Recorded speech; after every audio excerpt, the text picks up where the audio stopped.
Josué, chapitre 14. Voici ce que les enfants d'Israël reçurent en héritage dans le pays de Canaan, ce que partagèrent entre eux le sacrificateur Éléazar, Josué, fils de Nun, et les chefs de famille des tribus des enfants d'Israël. Le partage eut lieu d'après le sort, comme l'Éternel l'avait ordonné par Moïse, pour les 9 tribus et pour la demi-tribu. Car Moïse avait donné un héritage aux 2 tribus et à la demi-tribu de l'autre côté du Jourdain. Mais il n'avait point donné aux Lévites d'héritage parmi eux. Les fils de Joseph formaient 2 tribus, Manassé et Éphraïm.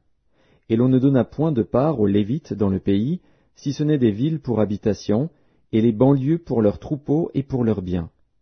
Les enfants d'Israël se conformèrent aux ordres que l'Éternel avait donnés à Moïse, et ils partagèrent le pays.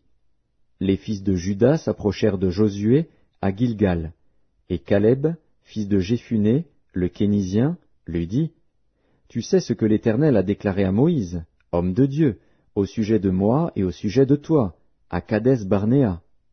J'étais âgé de 40 ans lorsque Moïse, serviteur de l'Éternel, m'envoya de Kadès-Barnéa pour explorer le pays, et je lui fis un rapport avec droiture de cœur. Mes frères qui étaient montés avec moi découragèrent le peuple, mais moi je suivis pleinement la voie de l'Éternel, mon Dieu.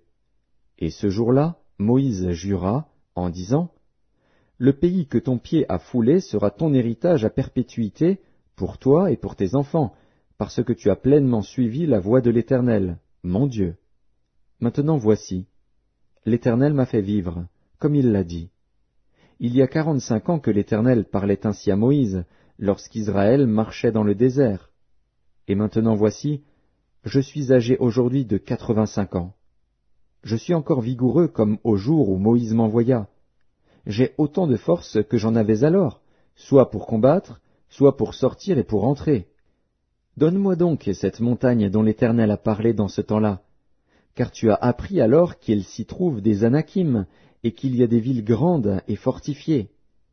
L'Éternel sera peut-être avec moi, et je les chasserai, comme l'Éternel a dit. » Josué bénit Caleb, fils de Jéphuné, et il lui donna Hébron pour héritage.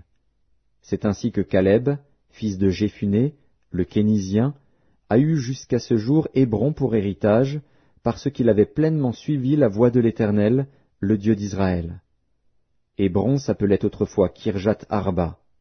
Arba avait été l'homme le plus grand parmi les Anakim. Le pays fut dès lors en repos et sans guerre.